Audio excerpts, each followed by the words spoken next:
excited to read a book to you today that I love for a variety of different reasons. And so I'm going to share that with you the whole time I am reading. It also has some pictures to help. And if you need to stop, pause, and look back at the pictures that I have or the additional notes that I have put, then please feel free to do so with your teachers. But I'm very excited because this book is a window and a mirror for me. So I want you to be thinking this whole time that I'm reading about what parts of this book are windows for you. That means that you, as you're listening to the story or looking at the pictures, it's something that's new for you, something that is not from your own cultural identity. Or it might be a mirror for you. So something that when I'm reading or when you're looking at the pictures, you say, oh my gosh, that reminds me of this part of my identity. And so I want you to be thinking about that today as I read my story. Okay, so the story that I'm reading is actually a myth that comes from the Mexica people. The Mexica people are sometimes in especially school or in books referred to as the Aztec people. And I'm going to be calling the Mexica people by the name that they have given themselves, which is Mexica. And the Mexica people live in what now we call Mexico or Mexico. And this story takes place just south of what now we call Mexico City. And there are 3 languages that are used in this book, and I'm going to try and help you sound out those words as well as give different pictures that can give context for those words. So the first language is English. The second language is Spanish, and the third language is Nahuatl. Now, you might already be thinking of the windows and mirrors in this story, right? Are some of these languages that you might know, or languages that you don't know? Nahuatl is the indigenous language of the Mexica people. So my story is the myth or the story of the origins of Iztaccíhuatl and Popocatépetl. So Iztaccíhuatl is the sleeping woman or the white woman, and Popocatépetl is the smoking mountain. And these mountains are real mountains. They actually are in Mexico. So if you travel to Mexico, even from Mexico City, they're not in Mexico City, but even in Mexico City, you can see them because they're very, very, very big. And the cool thing is that because of this myth that has been passed down from generation to generation, because of this story, many artists have done different paintings or sculptures or statues to show this story. And the cool thing is that an author decided to write the story in a children's book. So I'm going to read that to you today. The story that I'm reading to you today is called The Princess and the Warrior, and it is written and illustrated by Duncan Tonatiuh. Duncan Tonatiuh has written and illustrated other books, and you might even recognize many of his books have a similar look. So if you were to read another book by Duncan Tonatiuh and you looked at the pictures, I would want you to try and figure out what's similar, what's the same about the books. Once upon a time, there lived a kind and beautiful princess named Itza. Even though she was the daughter of an emperor, she loved to spend her time with the people who grew corn in the milpas. She liked to teach them poetry, or flor y canto.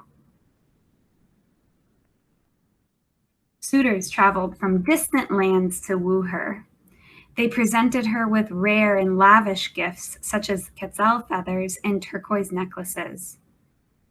They would all say the same thing.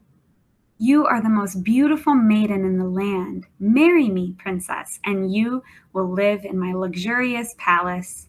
You won't have to spend time in the fields ever again." "No, thank you," Itza would reply. She was not interested in any of the suitors or their gifts. One day, a warrior named Popoca came to see her. "Princess, I know you have a kind and beautiful heart, for I have seen you teaching flor y canto to the villagers in the milpas. I don't have expensive gifts to offer, but if you marry me, I promise that I will love you for who you are. I will stay by your side no matter what, as long as Tonantu rises and as long as the sensotle bird sings." Popoca's words were music to Itzta's ears. She could hear the honesty in his voice, and she fell in love with him. The emperor did not want his daughter to marry a mere soldier. He wanted her to marry a wealthy and powerful Tlatoani, a ruler. But he knew that Popoca was the best and bravest warrior in his kingdom. The emperor and his people had been at war with Jaguar Claw, a Tlatoani of a neighboring land, for years, and there seemed to be no end in sight. He called Popoca to him. "Popoca," the emperor said, "if you defeat Jaguar Claw once and for all, I will let you marry my daughter, Itzta." Popoca and Itzta were overjoyed. Popoca gathered his most courageous men and marched to war. Popoca fought numerous battles. He and his men were injured and almost defeated many times. But when the end seemed near, Popoca would always think of Itzta, waiting for his return. He would defend himself with his chimali, attack with his macuahuit, and inspire his men to fight with even more courage than before. Slowly the tide turned, and Popoca and his men began winning battles. It was clear that they would soon defeat Jaguar Claw. Realizing this, Jaguar Claw devised a plan to steal from Popoca what the warrior cherished most. He bribed one of Popoca's personal messengers. "Tell Itzta that Popoca has been killed and offer her this potion, Ostli, to soothe her grief." "Everything is lost, princess," the messenger said sadly when he arrived at the palace. "Popoca and his men fought bravely, but they were defeated and killed." "No, that cannot be," cried Itzta. She locked herself in her chamber and wept and refused to eat or speak with anyone. That night, the messenger came to her room. "I know your heart is shattered, as if it were made from obsidian glass," he said. "But take this drink, princess. It will help ease your grief." Itzta took the potion and drank it all, lying down on her betat. She fell into a deep sleep. The next day, before night fell and the first Sitlali appeared in the sky, Popoca defeated Jaguar Claw. Unaware of the lies the messenger had told, the great warrior and his troops marched back to the palace in triumph, ready to share the good news with the princess and the emperor.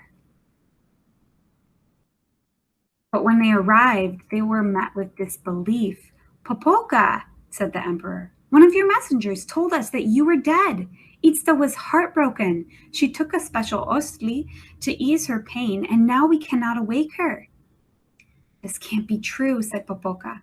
"Itzta, my beautiful princess, has to awaken." He ran to her chamber. He kissed her, held her in his arms. He called out her name over and over, but Itzta did not wake up. "Cool air will surely revive her," Popoca told the emperor. He carried Itzta through the throngs of villagers who wept as they passed, past the milpas, and all through the night to the top of a tepet. He laid her on a xochitl bed. He knelt down beside her. The cool mountain air soon turned to snow, but still the princess did not wake up. Popoca refused to move. He stayed next to Itzta, just as he had promised when he first met her. As long as the Tonantu rises, as long as the sensotle bird sings.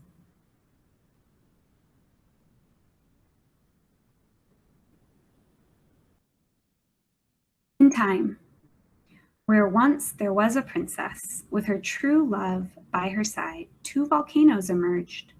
One is known as Iztaccíhuatl, or Sleeping Woman. The other one is known as Popocatépetl, or Smoky Mountain. Iztaccíhuatl continues to sleep, but Popocatépetl spews ashes and smoke from time to time, as if attempting to wake his sleeping princess. Asakomati, thank you so much. Thank you for listening to my story of the beginnings of Iztaccíhuatl and Popocatépetl. Although it is a very sad story, this story is also something that I think of every time I see the mountains, Iztaccíhuatl and Popocatépetl, or any art that has been inspired by it. I wonder if there's a story maybe from your culture or your life that you could do art around, that you could represent either in a painting or a drawing or in a sculpture.